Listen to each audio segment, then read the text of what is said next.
Hi everyone, my name's Jessica Barker and I'm a lecturer in medieval art here at the Courtauld Institute. Before I pass over to Joanna to introduce our esteemed speaker this evening, Anne Derbers, I just want to say a little bit about the series of which Anne's lecture is a part. So this is the first medieval work in progress seminar for this academic year. It's a little bit different from our usual seminars because it's a joint venture with Giusto Circle, so we're in a larger venue.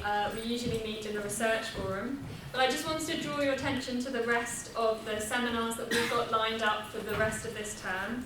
So on November the 13th we have Alexandra Gajewski, who's talking about Gothic ivory mirror backs depicting the Castle of Love, and that's another joint venture with the Gothic Ivories project. On November the 27th we have Laura Slater from the University of Cambridge, talking about art and politics in 14th century England.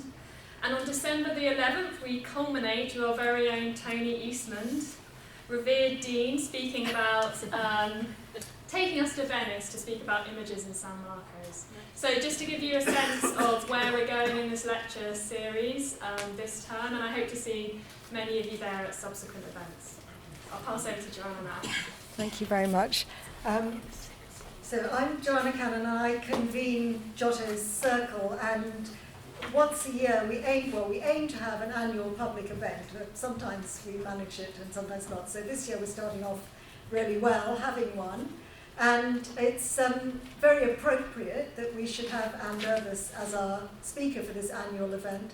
Many of you will know her as the joint editor of the Cambridge Companion to Giotto, but we welcome her back also as a work in progress and a Giotto Circle speaker. So she gave a work in progress seminar must have been about 1996, I couldn't pin it down exactly, about her book Picturing the Passion in Late Medieval Italy. So that was a very wonderful seminar connected with the book. And is this gone off? No, okay. And it's recently been incredibly useful to all those of us trying to find out more about the Cimabue that's recently been discovered. So it's been a huge resource for that, as for so many other things. Then in 2009, she gave a Giotto Circle public lecture with Mark Sandona in connection with her book The Usurer's Heart on the Arena Chapel. So you're beginning to see a pattern here of lectures and books, and so 10 years later, 2019, we're on to the Padua Baptistery, and Anne is going to be talking about some of the work that is coming out in her book.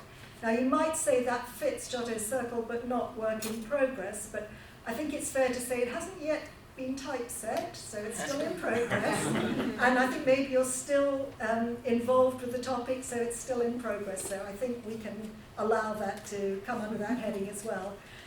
So it's my great pleasure to invite Anne to give her lecture, Gender and Ritual in Late Medieval Italy, Fina Buzzacarini and the Baptistery of Padua.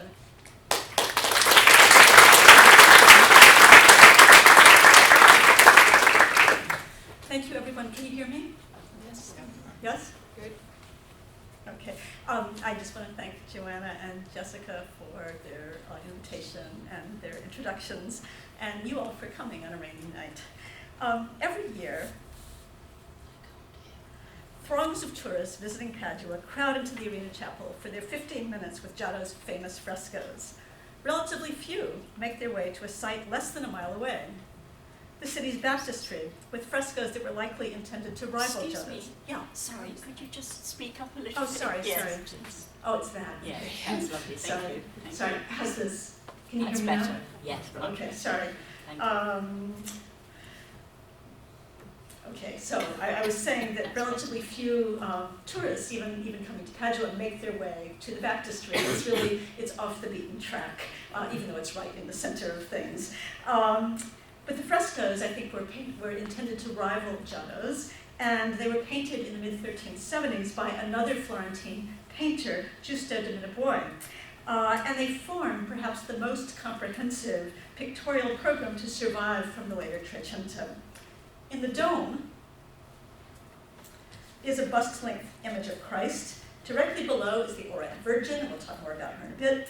And surrounding her in 5 concentric circles are choirs of angels and scores of holy men and women, patriarchs and matriarchs from the Hebrew Bible, and male and female saints, a dazzling and dizzying evocation of paradise.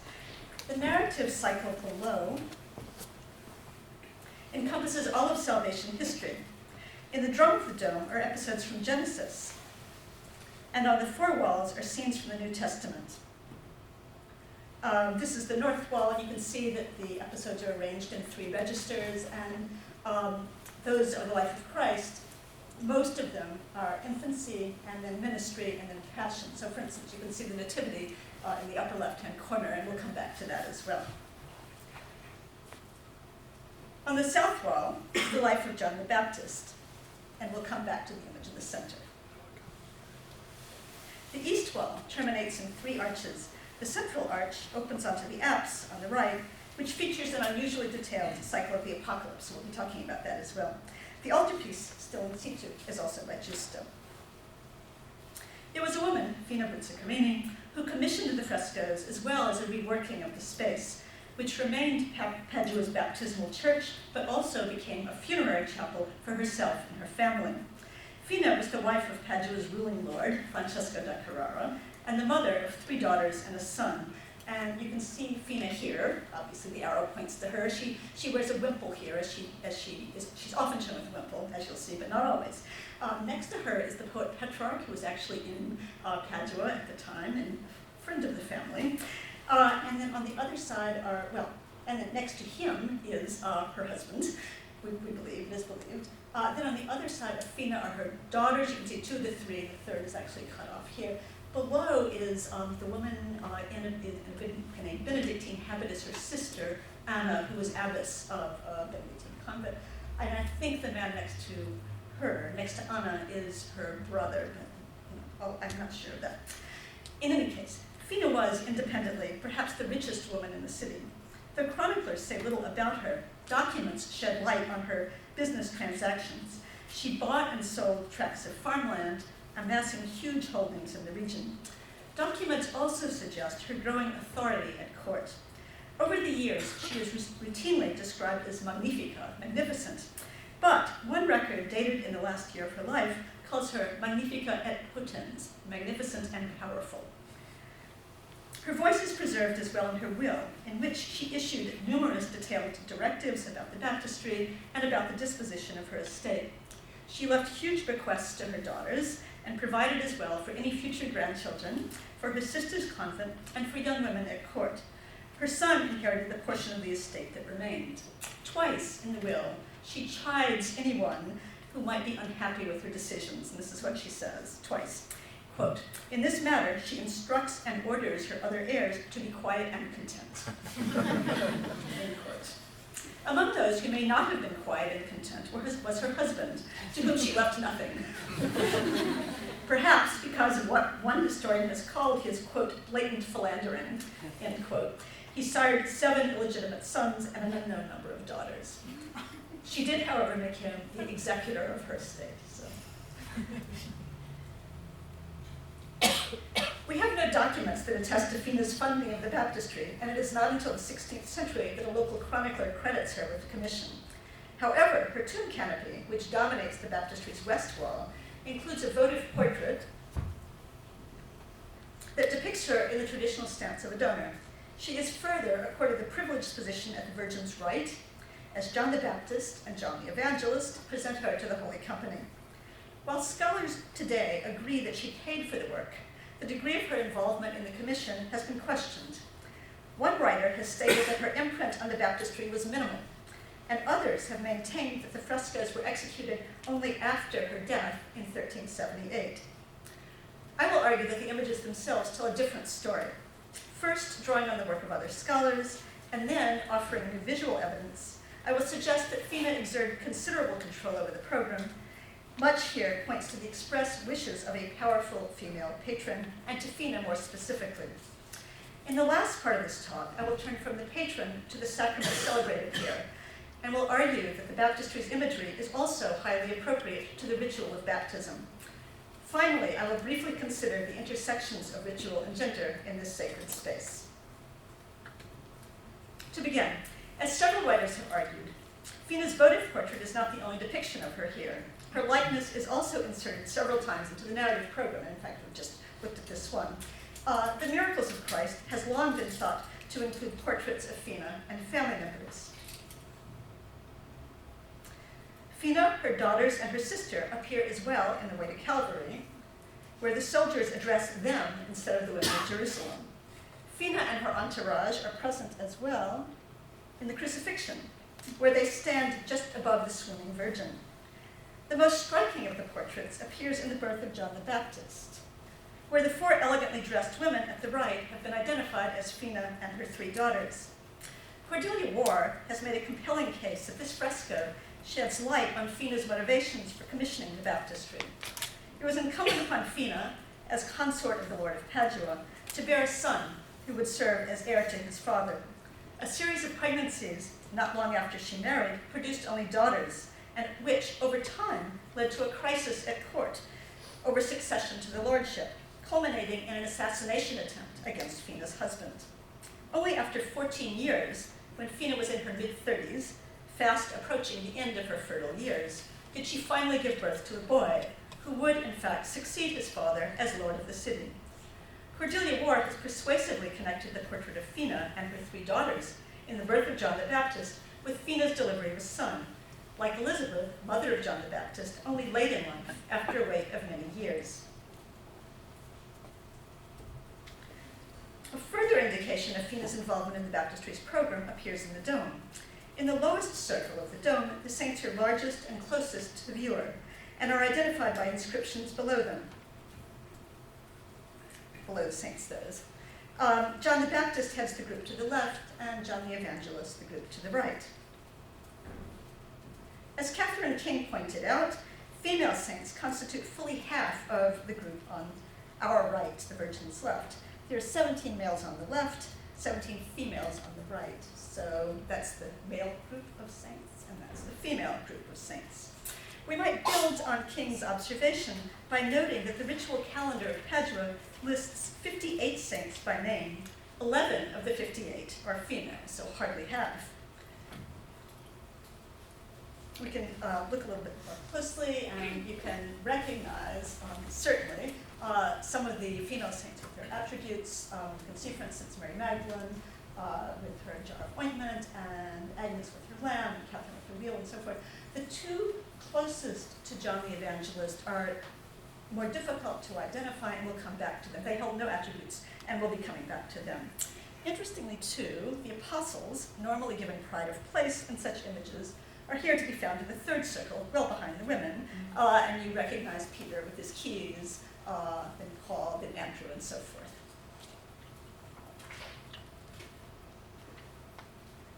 Though the other half of the dome, to the Virgin's right, is populated largely by men, women figure here as well, and we're going to look more closely. Behind John the Baptist is the city's first bishop, Prostacimus. We'll hear a little bit more about him. Next to him is a second local saint, the Virgin Martyr Justina, so a woman on this side with the Paduan saints. In the second circle, which is very interesting, we'll be coming back to it as well, are Joachim and Anna. Let's see, I don't think I have a pointer, but I'll just do this. Okay, so Joachim and Anna, that's Zacharias, who's identified by his inscription and also by his incense, and his wife, Elizabeth. And this is another priest who may be Simeon. We're not going to worry about him. And then there are four matriarchs from the Old Testament or Hebrew Bible, and they are Sarah and Rebecca and Leah and Rachel. And we know this because their husbands sit behind them and point to them. Very helpful. So I hope you can see that, okay, we know that's Abraham because he's holding the knife that was used, well, almost used, to sacrifice Isaac.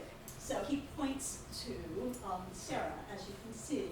Then that's Isaac sitting next to his father, and he points, I hope you can see, below to his wife. And then we know that is Jacob. He's holding the crutch because his thigh was injured when he wrestled with the angel. So that's definitely Jacob, and he's pointing to these two women who are Leah and Rachel, and we will come back to them as well. While the patriarchs appear at times in Trecento depictions of paradise, the matriarchs are seldom included. Interesting, too, is the apparent deference shown to these women.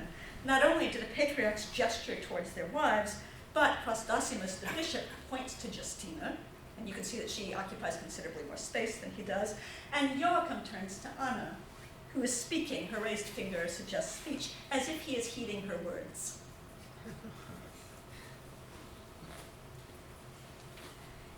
If the depiction of paradise in the dome accords unusual prominence to holy women, so does the narrative program. It opens with the Genesis cycle in the drum, which is subdivided into segments. The first is devoted to the creation. Okay, so creation of the world, Adam and Eve, Cain and Abel, and then there's an ornamental band, then the life of Noah, then the life of Abraham, and then finally Isaac and Jacob and the little Joseph. And we'll talk about all of those briefly.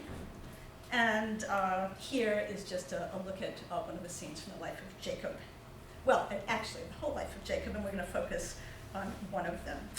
Most unusually, matriarchs as well as patriarchs have a role to play in salvation history in these frescoes. At several points, the Genesis scenes insert women into narratives where they do not normally appear, at times in defiance of visual tradition and the biblical text. In one episode of the Jacob segment, here, the patriarch performs an early feat of genetic engineering it's true, to outwit his father-in-law. The two men had agreed to divide their flock of sheep, the white sheep going to the father-in-law and the spotted sheep to Jacob. Jacob first strips away, unbeknownst to the father-in-law, strips away part of the bark from branches, giving them a mottled appearance, and then he places the altered branches into the watering trough. Here, white sheep drink from the trough, the sheep then mate, and miraculously give birth to spotted offspring, which by prior agreement will belong to Jacob. The text of Genesis, which describes all this in great detail, makes no mention of Jacob's wives as participants in this scheme. And though the subject is rarely depicted, it's a fairly obscure theme, when it is depicted, Jacob is shown executing the plan alone. Here, however, his two wives are shown working alongside him. Leah pours water into the trough, while Rachel, holding a staff, tends the flock.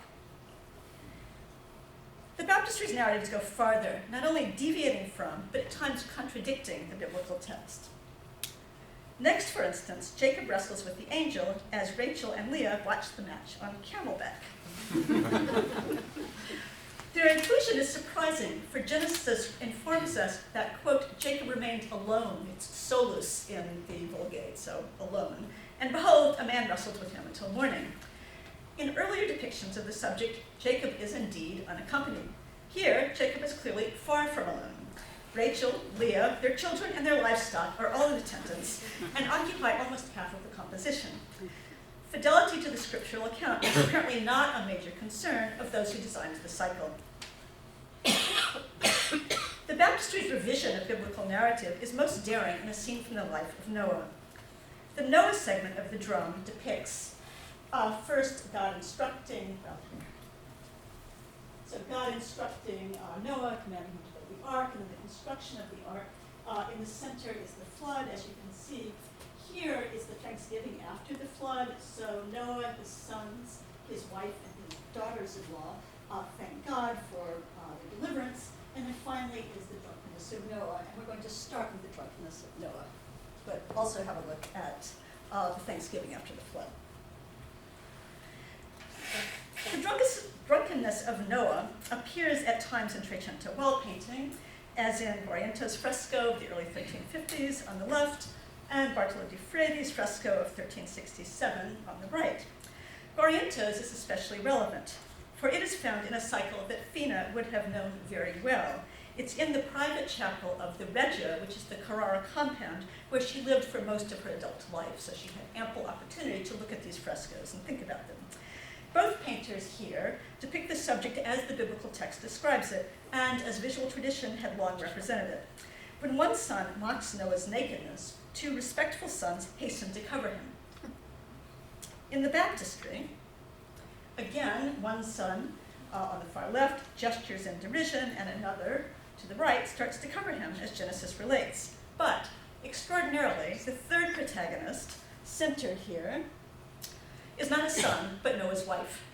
She has removed her mantle, the same orange garment that she wears in the Thanksgiving scene, which is there, and which you can see in here. So you can see that it's really quite clearly her. She has removed her mantle and is about to extend it over her husband's body. She is not only a figure of propriety and decorum in her own right, she also acts to shield her husband's indecorousness. The fresco is remarkable in part because it ascribes to Noah's wife an action given to his sons by Genesis. It is remarkable as well because Noah's wife was widely disparaged in medieval popular culture. In English plays and in manuscripts, she is seen as a shrew who stubbornly refuses to board the ark, endangering her family. Though I do not know of Italian texts that are equally disparaging, this mosaic from the Baptistery of Florence suggests that she may have been seen in a negative light there as well, for she is literally defaced. The wall of the ark obstructs our view of her. A rather negative view of her is suggested as well in Guariento's fresco in the Regia, the Carrara Regia, where Fina lived, depicting the Thanksgiving after the flood, which is on the left. Noah's wife, who is identified by her wimple there, is shown crouching behind the much larger patriarch. Her sons and even her daughters-in-law tower over her. Unlike the rest of her family, who all look piously at the angel above, she ignores the angel and stares instead at the wall directly ahead. Again, Giusto's fresco in the Baptistery on the right contrasts suggestively with Guariento's. Noah and his family also kneel in prayer, but now Noah's wife has metamorphosed from a small, crouching figure into a dignified matron. Her bearing is stately and upright, and her daughters-in-law are more deferentially placed behind her. Finally, she is equal to the others in her piety. Like them, she gazes reverently up at the hand of God. In the Baptistery's drum, then, we see a kind of visual revisionism at work, one that insists on women's participation in biblical history and accords them dignity and respect. The treatment of women in the Baptistery's New Testament cycle is suggestive as well. For these scenes, Giotto's frescoes in the Arena Chapel offer instructive comparisons, for Giusto knew these frescoes well and at times derived much from them. For instance, in depicting the Ascension, Giusto generally follows Giotto's composition. The compositions are similar, and each unusually includes saints and angels accompanying Christ on his ascent. That's an unusual iconographic detail. However, in Giotto's fresco, on the left, two angels stand directly below Christ. Except for the Virgin, the group is entirely male, and this is not unusual. In Giusto's, 4 women are not only present, but they take the central position, displacing the angels. This is unusual. And so what we have is the Virgin, of course, Mary Magdalene in her usual red right behind her, and then a pair of holy women. One is behind the Virgin, and the other is this rather pale figure who's directly in front of her. So this is it's really quite exceptional in late medieval Italy, and their centrality, as far as I know, is almost unprecedented. In the New Testament cycle, as well as the Genesis cycle, Giusto's women are not only uncommonly present, at times they behave in unexpected ways. In Trecento images of the massacre of the innocents, the anguished mothers are typically passive in the face of the slaughter. In the Arena Chapel fresco, the mothers cry out, one reaches for her child, and another wraps her arms around her baby, but they seem powerless to resist the soldiers. The Baptistery's version of the scene, by contrast, resembles less a massacre than a pitched battle. While some of the mothers leave, many counterattack, and I've boxed these so that you can see them. So you can see, for instance, that the woman in green is shoving the man close to his eye, perhaps clawing his eye, and grabbing his hand with her right hand. This mother is, again, clawing, pushing his face and close to his eye. And there's another mother back here, I hope you can see her, that one, who is holding the man's arm back, and this mother as well is pushing away. So they're taking action to defend their babies more than we normally see. Near the center of the composition, the woman in pink is also interesting. What's happening here is that a lunging man is plunging a knife into the neck of her baby, and she wraps her bare hands around the knife blade in a futile attempt to save her child. Other women also take action to protect their sons, as revealed when the composition continues at a right angle onto the side of Fina's tomb canopy. So it's an unusual device, but he uses it again. We'll see him use this again. So the composition simply continues at a right angle onto the side of the tomb canopy. Above, Herod commands the massacre. Just below the balcony, mothers clutch their sons and flee. The courage of these women finds a parallel in the Passion cycle to the left of the apse, in an area that's now partially obscured, unfortunately obscured by an organ. Visible above the organ, here, is a large seated woman who gestures to a smaller figure next to her. The scene has been identified as the denial of Peter, but this seems to me unlikely. The woman, an imposing figure, is clearly the protagonist, and the smaller person's stance implies subservience. Turning to the images nearby helps us identify the woman. Below her, really difficult to see, but is a fragmentary fresco. We can still make out, here it is, okay, so you can see a little bit of it in the center and then more of it to the right. We can still make out helmeted soldiers and a man who's walking here, with his arms bound before him, and then the legs of a horse. So that much we can see. Better preserved on the adjacent wall, here, are above Pilate washing his hands, and below Christ beginning the walk to Calvary. And you can sort of see how that works. I mean, this isn't a slide that's you can't take this because of the organ. So what I've done is just splice together two, and I hope that's not too obvious. You just can't do it. So this is the best I could do. So it's above Pilate washing his hands, and below Christ beginning the walk to Calvary. Accompanying him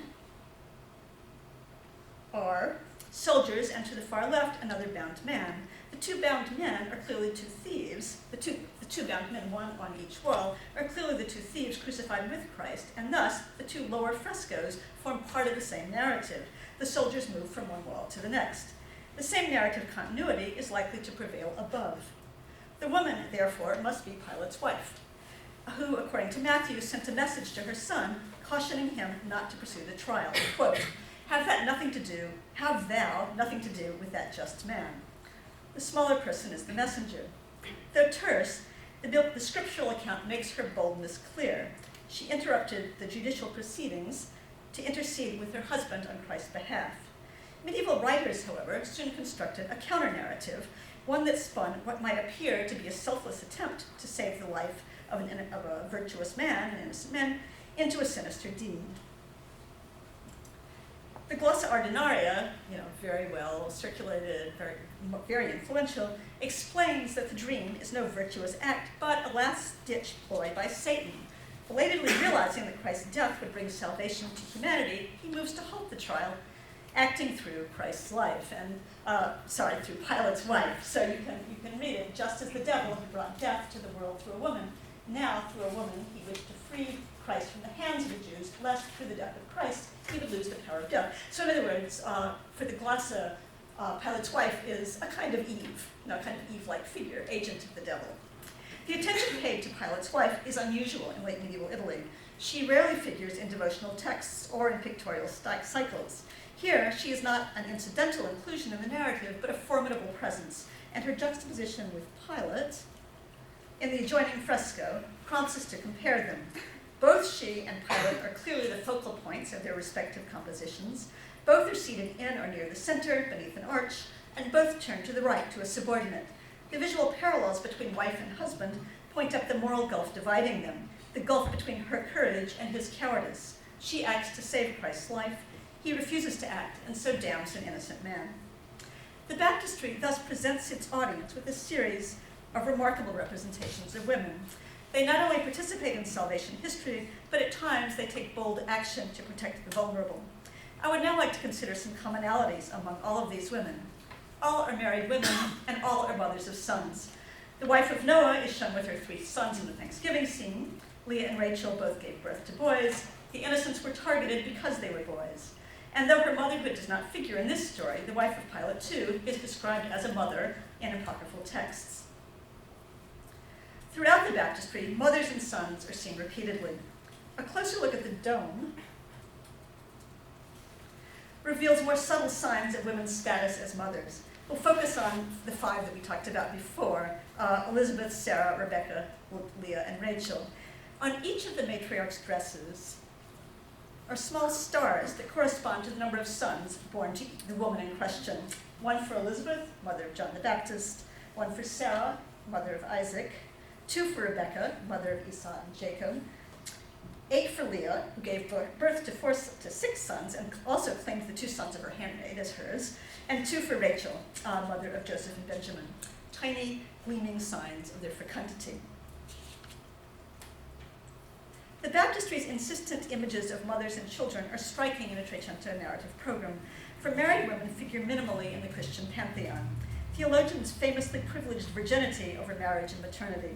Of the roughly 200 saints whose feasts are listed in the Golden Legend, 4 are identified as mothers.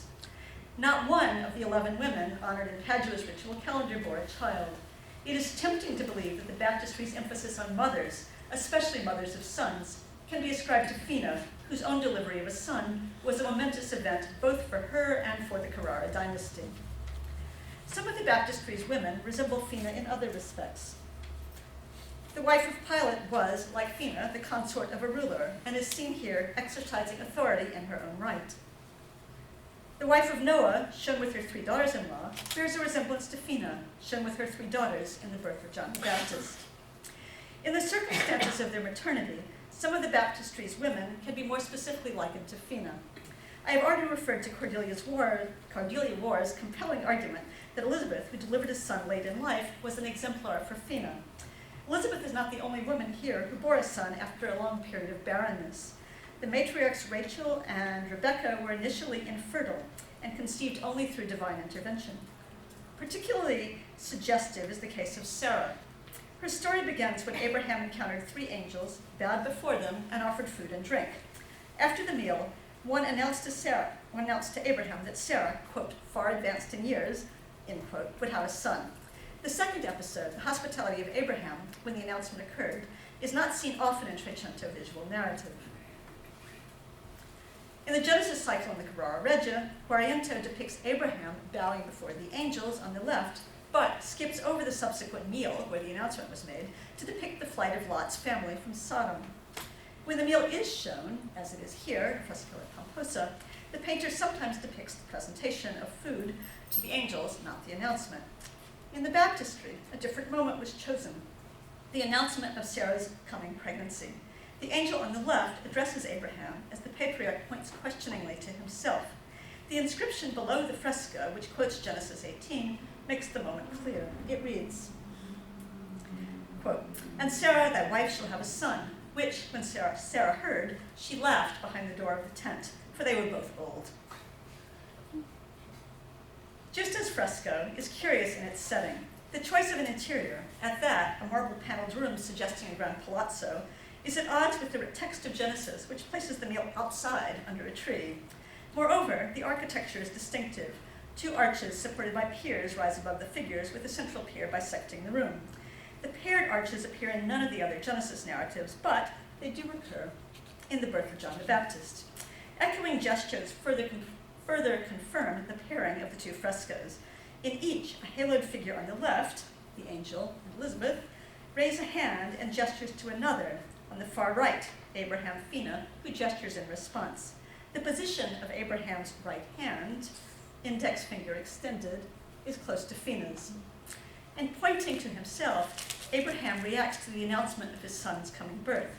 Fina's pointing hand may be read similarly. We have, then, a pair of annunciations, each set in an elegant interior, each promising the birth of a long-desired son, the first in ancient Israel, the second in Trecento Padua. Still other women in the baptistry's interior can be interpreted as exemplars for Fina. One is found in the Apocalypse cycle in the apse. The cycle gives particular prominence to the woman clothed with the sun, known as the apocalyptic woman. The text describes her pregnancy and labor and the appearance of a dragon who menaces her and her newborn son.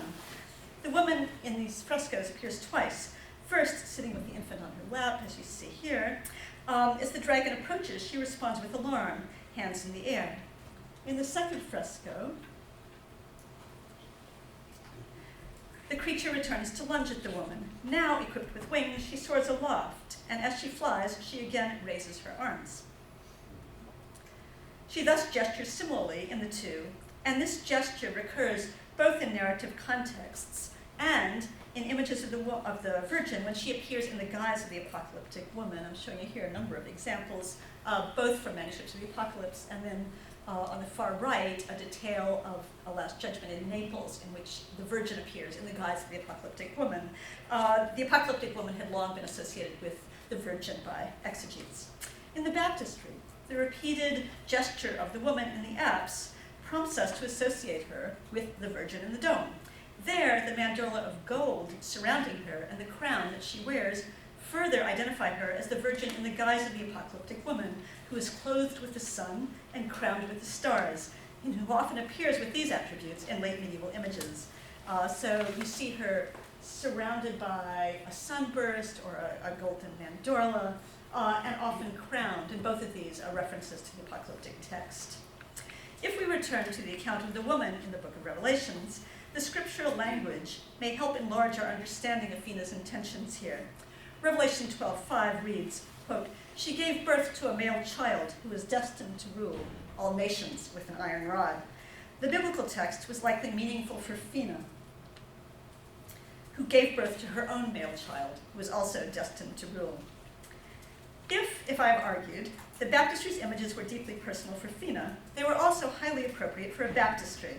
Depictions of mothers and children were resonant not only for Fina, but also for local congregants who brought their own small children to this sacred space. Further, these images are theologically significant. Maternity is a governing metaphor used to describe the sacrament of baptism. A baptistry is itself a site of spiritual rebirth, and medieval theologians had long associated the sacrament of baptism with maternal imagery. From the patristic age into late medieval Italy, theologians repeatedly referred to the baptismal font as the womb of Mater Ecclesia, who gives birth to new Christians. For Augustine, the newly baptized are conceived by God's seed and will be born of the church's womb. Uteros Ecclesiae is a term that recurs over and over. The influential canonist Durandus calls the church mother, quote, "For daily in baptism she bears sons to God," end quote. In the ancient prayer for the consecration of the font, recited annually in late medieval Padua as it was elsewhere, we find the same anatomically charged imagery. Quote, "May this water be made fertile, that a new creature emerge from the immaculate womb, utero, of the divine font." Baptism was, further, a sacrament in which women participated. Though by the Trecento, mothers did not typically attend the baptismal ceremony, godmothers did. Their presence was, in fact, mandated by canon law from the time of Gratian. Illustrated copies of legal texts from the Trecento depict women as well as men at the font. In these two copies of the Decretum from the mid-Trecento, two women stand to the left as a priest plunges an infant into the font. One of the women holds a white cloth in which to wrap the little neophyte, and the other holds a second baby. Baptistries were, then, sacred spaces in which women moved from the margins to the center. Women's presence at the font, unimaginable at the altar, was routine in late medieval Italy. For all these reasons, one might imagine that baptistries in which women took on a central role on the right, and which the liturgical language celebrates motherhood, might have seemed particularly hospitable sites to late medieval women. Whatever the reasons, other women in late medieval Italy contributed to the construction or embellishment of baptismal churches. Documents from Pisa record women's bequests to the local baptistry. So do similar documents from Volterra. In San Gimignano's Collegiata, the town's baptismal church, female donors are depicted on pilasters near the counter facade. In Florence, a mosaic in the baptistry seems to provide a further instance. Two women, likely donors, are depicted in the Annunciation to Zacharias, a scene that itself emphasizes conception. And I hope you can see them on the far right, kneeling just behind Zacharias. For Fina specifically, the baptistry, with the opportunity to honor not only John, but also his mother, Elizabeth, was a singularly apt commemorative site. If the baptistry's visual program is tailored to Fina, it is also tailored to the ritual celebrated here. The interior is saturated with baptismal imagery. Liturgical chants, actions, and objects, ritual customs, and exegetical themes all find visual echoes on its walls. In the remainder of this talk, I'd like to sketch some of the evidence for that claim. The tomb canopy and votive portrait, which you see here, announce the patron's primacy, but they also announce that baptism is a central theme of the program. At the center of the canopy, encircled by gold, the Holy Spirit descends in the form of a dove, a clear reference to the biblical description of his appearance at Christ's baptism. Bracketing the votive portrait are John the Baptist on the left and Padua's first bishop, Prosdasimus, who we encountered earlier, on the right. In one hand, Prosdasimus holds a long-necked ewer, the liturgical vessel used to administer baptism in the Trecento. The attribute is apt, for Prosdasimus's vita informs us that he baptized, quote, a countless multitude of men and women, end quote. Throughout the narrative program, too, are repeated allusions to the sacrament. In the creation of the world, the signs of the zodiac surround the central sphere. Just below God's outstretched hand is Aquarius, the water carrier, who holds a jug that seems an enlarged version of Prosdasimus's ewer. This is no accident. Zeno of Verona informed his neophytes that Aquarius, quote, flowing forth with the stream of salvation, end quote, blots out all sins. Writing on the signs of the zodiac, the Venerable Bede goes farther, equating Aquarius more specifically with John the Baptist. In Giusto's wedding feast at Cana, on the left, similar long-necked jugs are on display, nearly centered in the composition. In Giotto's fresco, on the right, the vessels are smaller and squatter and less baptismal, as you can see, and they are placed to one side. One figure in Giusto's scene deserves a closer look, the man hoisting a jug over his shoulder. He differs from the other attendants in suggestive ways. Only this man has bare legs and bare feet. Only he wears a tunic with elbow-length sleeves. And, in contrast to the smooth, neatly groomed locks of the other attendants, only he has bushy, rather unruly hair. Its tufts rise silhouetted against his urn. These details, and especially the hair, immediately conjure the image of another man who likewise pours sanctified water, John the Baptist, shown here on the baptistry's south walls with bare legs and bare feet, a tunic with elbow-length sleeves, and his usual unkempt hair. These visual cues are pertinent to the baptismal liturgy. Blessing the font, in Padua as elsewhere, the bishop celebrates the miraculous agency of water and evokes the miracle at Cana. Quote, I bless you, preacher of water, through Jesus Christ, who in Cana, by a wonderful sign, did change you into wine. End quote. In fact, in the later Middle Ages, the miracle at Cana was widely believed to have occurred precisely a year after Christ's baptism, so they were very closely linked. Other details, too, evoke the baptismal liturgy. In Giusto's creation of Adam on the left, God bends over the first man, placing one hand on Adam's head. Most often, he summons him into existence merely by raising one hand, as in the Arena Chapel on the right. Much the same gesture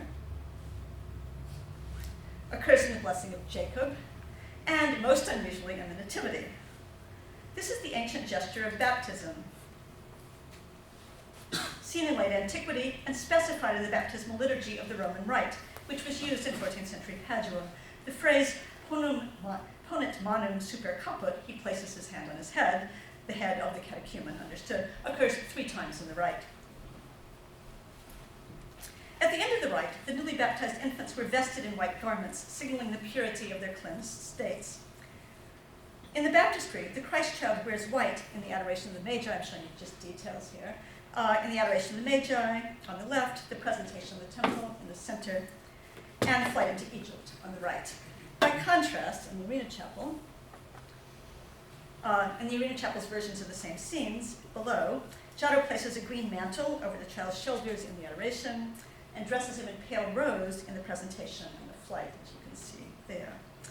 In Giusto's Massacre of the Innocents, on the left, the young boys also wear white robes. Most often they are nude, as in the Arena Chapel on the right. Exegetes, among them Anthony of Padua, who is obviously a pertinent local source, warned against soiling these white garments.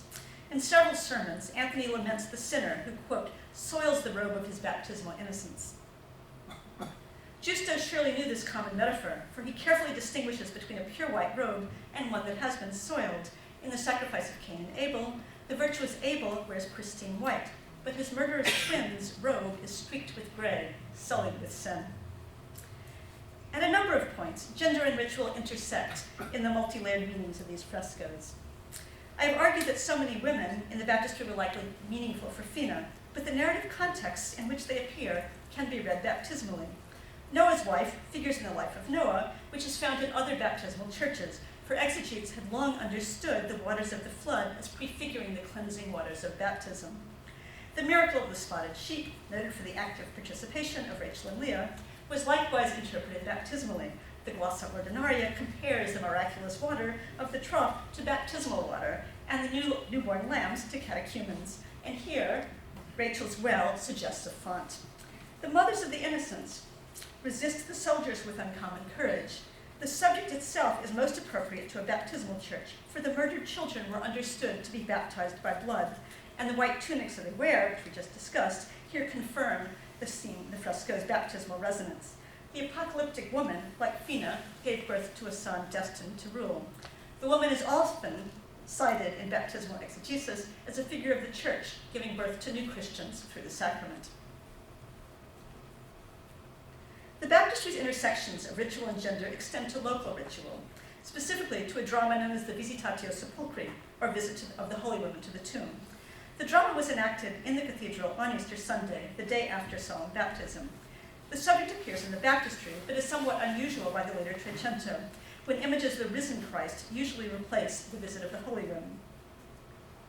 Giotto, for instance, features Mary Magdalene's encounter with Christ and dispenses with the other two women, Mary Jacobi and Mary Salome.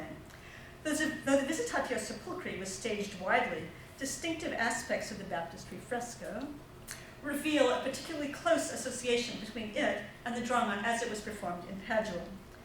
Thanks to a local liturgical text from the cathedral called the Liber Ordinarius and an inventory of the cathedral dated 1359, we are well informed about the detail of the performance locally. The parts of the two angels and the three Marys were played by choristers appropriately dressed. The angels waited at the tomb, which had been erected inside the cathedral, as the three Marys approached. As the text describes, the women inspected both the grave cloth and the tomb itself. And here's a snippet of it. The Marys, carefully lifting the grave cloth and peering into the sepulchre and not finding the body of Christ, accept the grave cloth as proof of Christ's resurrection. Raising the grave cloth, they sing, "The Lord has risen from the tomb," end quote. When asked what she has seen, Mary Magdalene responds, quote, "I have seen the sepulchre of the living Christ and the glory of his resurrection, angels attesting, and the grave cloth." Much of this corresponds closely to the baptistry. Some aspects of the fresco, though scripturally based, are uncommon in late medieval Italy, such as Mary Magdalene's intense scrutiny of the sepulchre. Still rarer is the compositional attention to the cloth. Though in the fresco it is the angel rather than one of the women who displays it, medieval Italian painters often leave out the cloth, and when it does appear, it is typically a minor element, perhaps draped over the side of the tomb, and not held up for our inspection as it is here. Still another element, more difficult to spot but equally telling, would have been recognized by attentive local viewers. The second angel, whose body is partially concealed by the Holy Woman in front of him, carries a leafy stalk that can only be a lily. I hope you all can see that. The liturgical text that describes the drama informs us that the angel at the tomb held lilies in their hands. Finally, though the small ointment jars that two of the women hold are often seen in depictions of the visit of the tomb, these too correspond to the drama, for the inventory from the cathedral lists 3 ivory boxes that were carried by the Marys on Easter Sunday. Congregants would have had ample time to take in these aspects of the fresco, for everyone returned to the baptistry on Easter Sunday at Vespers for a lengthy service. All of these details point to the baptistry's interconnections of ritual and image, collapsing the distance between sacred history and local liturgical practice. The Holy Woman's star in the drama And the dome further highlights their importance, for they are given positions of honor, appearing first and second in the circle of female saints, just behind John the Evangelist. They hold no attribute and have been taken to be the sisters of Lazarus, Martha and Mary of Bethany. But inscriptions at the base of their thrones, only faintly legible, reveal their true identities. The first inscription, which continues onto the adjacent throne, reads Sancta Maria Jacobi. The second, Sancta Maria Salome. And I know it's very hard to read, but I hope you can at least make out Salome. That's the clearest. And I thank my friend Julia Miller for these photographs and for helping me decipher the inscriptions. The women are honored here as the first witnesses to the resurrection, as the featured figures of the local liturgical drama, but perhaps, too, as mothers of sons. Mary Jacobi, as her name implies, is the mother of James, the Apostle James the Less. Mary Salome is the mother of James the Greater, and John the Evangelist, who appears with her, as you can see. The two holy women thus join those already discussed in serving as exemplars for Fina, women who, exceptionally, combined sanctity with maternity. To close very briefly, the baptistry offered Fina a singularly apt site for her funerary chapel. In its deft interweaving of references to baptism and images of women as protagonists in salvation history, the program celebrates both the sacrament and these biblical women, all of them mothers of sons. It celebrates Fina herself, not only in the portraits of her in the narratives, but also in images like these, which function almost as metaphoric portraits of the woman who commissioned these extraordinary images. Thank you.